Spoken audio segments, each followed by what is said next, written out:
Bine v-am găsit, bine v-am regăsit, dragilor din Zodia Săgetător, oriunde v-ați afla. Iată ne ajungi la o nouă lectură generală, de data aceasta pentru perioada cuprinsă între 15-21 septembrie inclusiv, așa că toți cei care aveți soarele, luna, Venus, ascendentul sau oricare alt aspect astral important pentru voi din harta voastră natală și care are legătură cu Zodia Săgetătorului, atunci această lectură este de asemenea și pentru voi. Ca de fiecare dată vă rog să luați decât acele mesaje care vor rezona cu voi. De ce? Pentru că voi sunteți stăpânii propriei voastre vieți. Prin alegerile și deciziile voastre vă construiți propriul viitor. Așa că haideți să începem cu acest oracol al ceștii de cafea și să vedem care este situația actuală în funcție de ce gândiți, de ce simțiți și de ce situații traversați în acest moment, dragilor din Săgetător sau toți cei care aveți legături puternice cu această zodie. Și să vedem.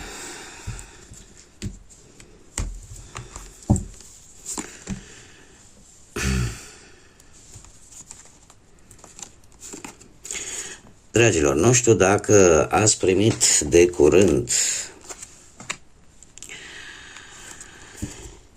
curând dacă ați primit ceva legat de vreo moștenire posibil sau poate că cineva mai în vârstă, de regulă un bărbat mai în vârstă care apare cumva în viața voastră, nu știu, poate să fie cineva din familie, vreun prieten, chiar și un vecin. Este cineva oricum din jurul vostru care vine cu un mesaj.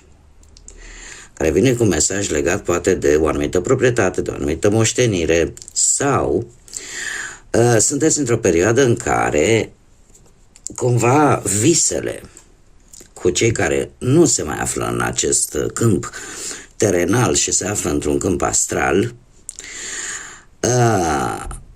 ca și cum v-ar indica ceva care se pare că o să vă bucure și vor deschide niște porți pentru voi.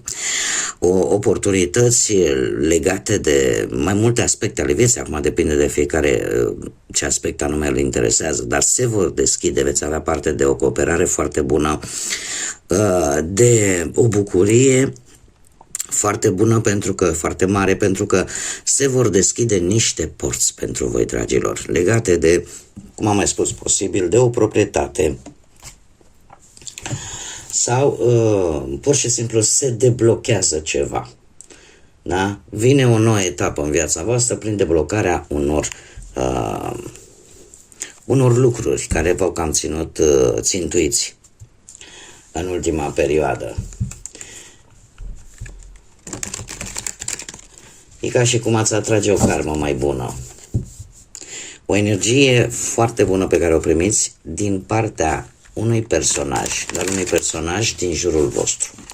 Haideți să vedem ce ne spune tarotul pentru dragii mei din Săgetător în perioada 15-21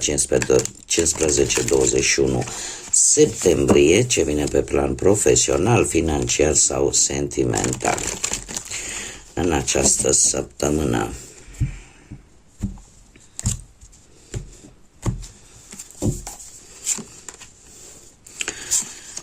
Aveți o strângere de inimă, ceva care vă necăjește pe partea profesională și pe care trebuie să vă spun că o să o lăsați în urmă.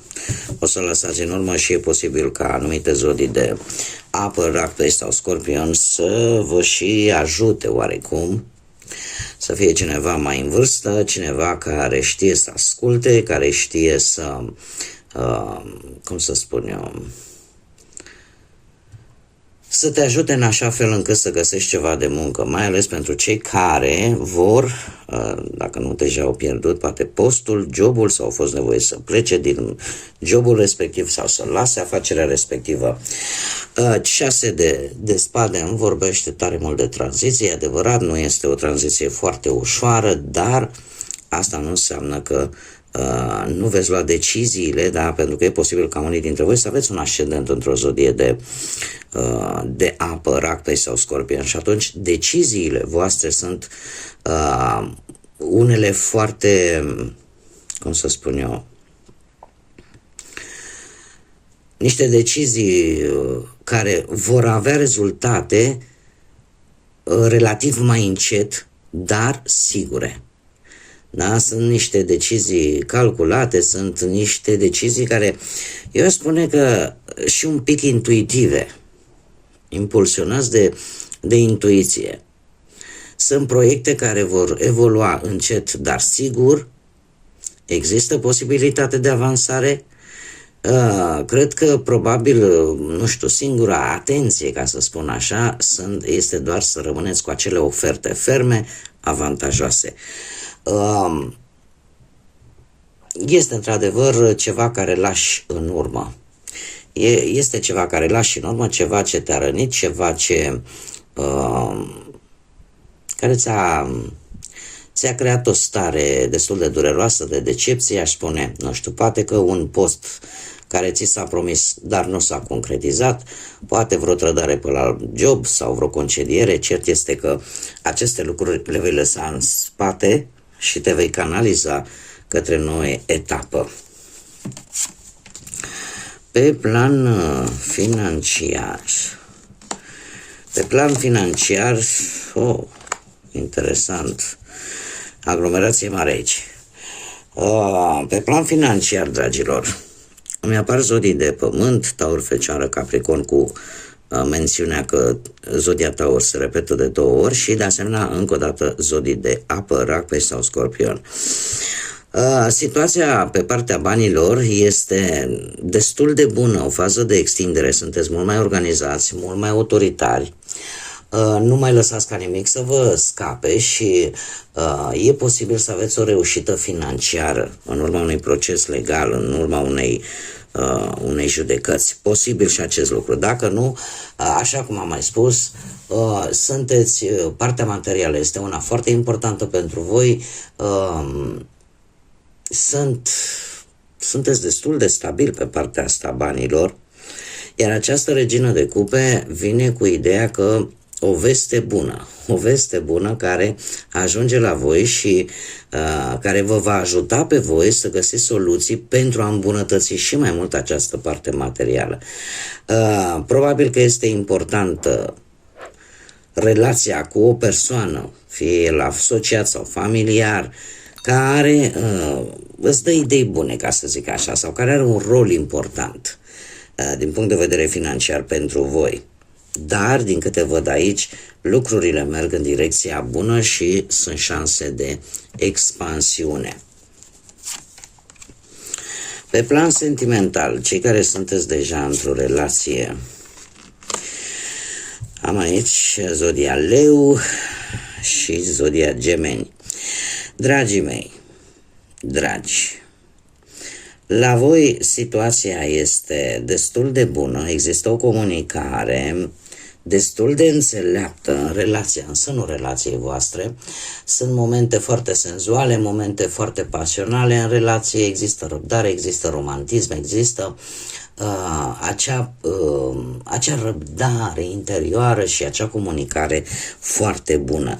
9 de cupe nu face altceva decât să-mi spună că sentimentele dintre voi cresc, comunicarea, cum am mai spus, încă o dată se repete, este una foarte bună, faceți planuri în comun și eu aș spune că chiar către sfârșitul săptămânii veți ajunge să luați o decizie importantă care are legătură cu relația voastră. Asta înseamnă că există totuși o decizie pe care o vei lua cu inima, este ceva ce-ți, către care tu ești dispus să faci un anumit compromis, nu știu, vreo promisiune, vreo schimbare. Există aici ceva pozitiv, ceva bun.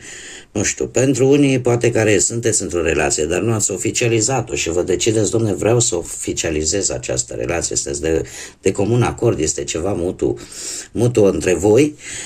Cert este că există sentimente, lucrurile sunt ok și aveți puncte comune. Mergem mai departe și haideți să vedem cei care sunteți singurei. Dragilor, voi care sunteți singurei, sunteți hotărâți, ca să zic așa, să ieșiți din carapacea voastră. Avem magicianul care îmi spune că vrei să ieși, vrei să cunoști lume nouă, să cunoști oameni noi și e posibil chiar să dai peste niște energii de aer, Geme în Balanță sau Vărsător, dar de asemenea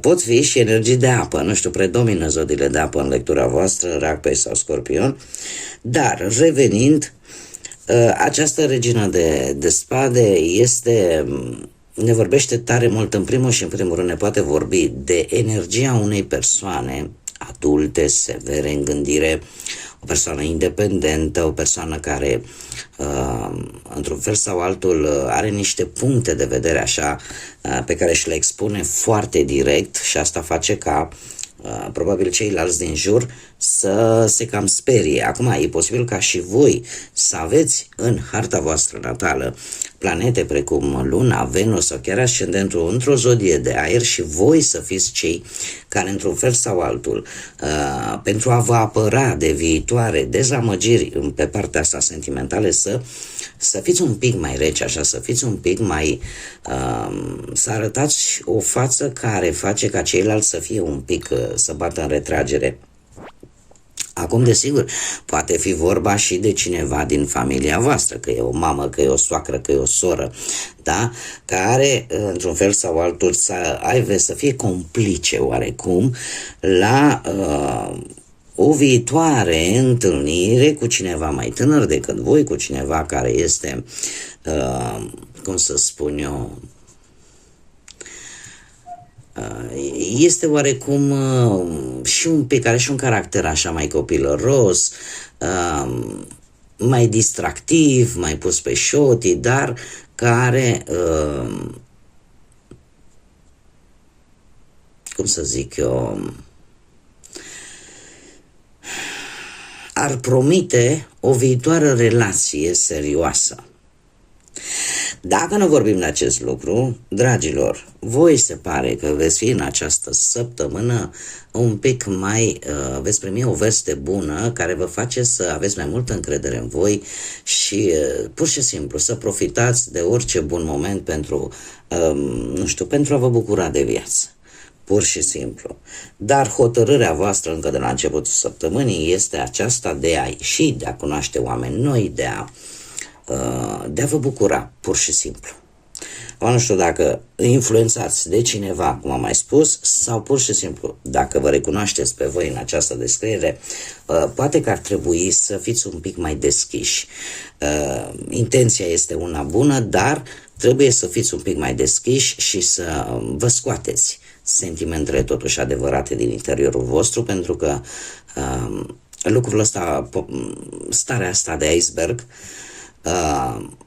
nu prea face ca lumea să se apropie, da? Pentru că se poate speria și atunci totuși nu trebuie să înlăturați energia care vă caracterizează, energia solară care vă caracterizează a Săgetătorului, care este foarte entuziast, foarte plin de sete de aventură, de cunoaștere, așa că ar fi bine dacă vă regăsiți așa ca un mic sfat cu care vine această regină de spade, să încercați să dărâmați acel zid, pentru că știu că l-ați construit poate în ideea de a vă feri de experiențe nasoale în viața voastră, dar totuși sunt momente în viață în care trebuie să-l coborâm pentru a cunoaște oameni noi și caractere noi. Haideți să vedem și ce mesaj are grădina magică pentru voi, dragilor, din Săgetător pentru această perioadă 15-21. Și ia uite ce mesaj frumos avem aici, care ne vorbește despre prezent. Călătoria în această grădină are două eternități. Are trecutul și viitorul. Dar tu trebuie să trăiești prezentul.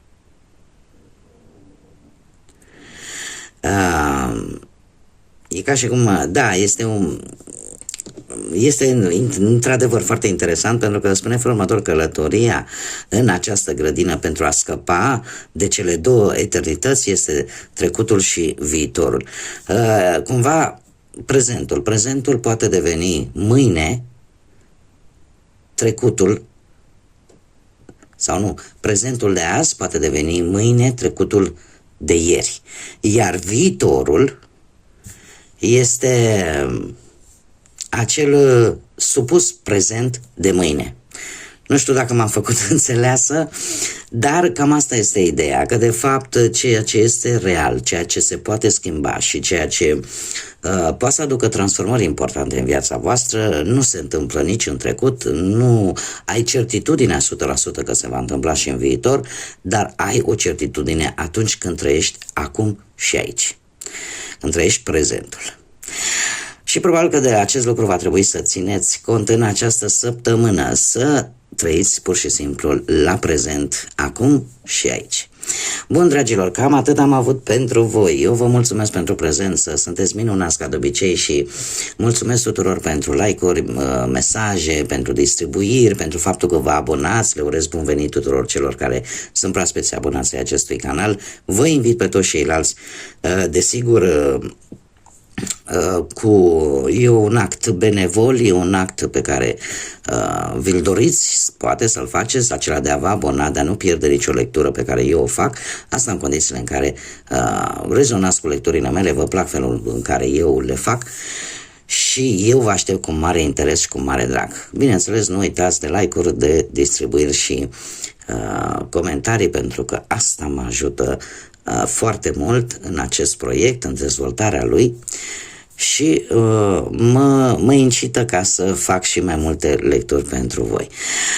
Până data viitoare, când ne vom reîntâlni la o nouă lectură, eu vă doresc o săptămână minunată, vă doresc o săptămână în care totul să vă meargă ca la carte, cum spune și tarotul, pentru că sunt lucruri frumoase care vin în viața voastră în săptămâna viitoare, mie cel puțin asta mi-arată cărțile și sper ca mulți dintre voi să vă regăsiți în ele. Așa că până la următoarea revedere, numai bine, multă energie pozitivă și desigur să fiți iubiți, dragilor!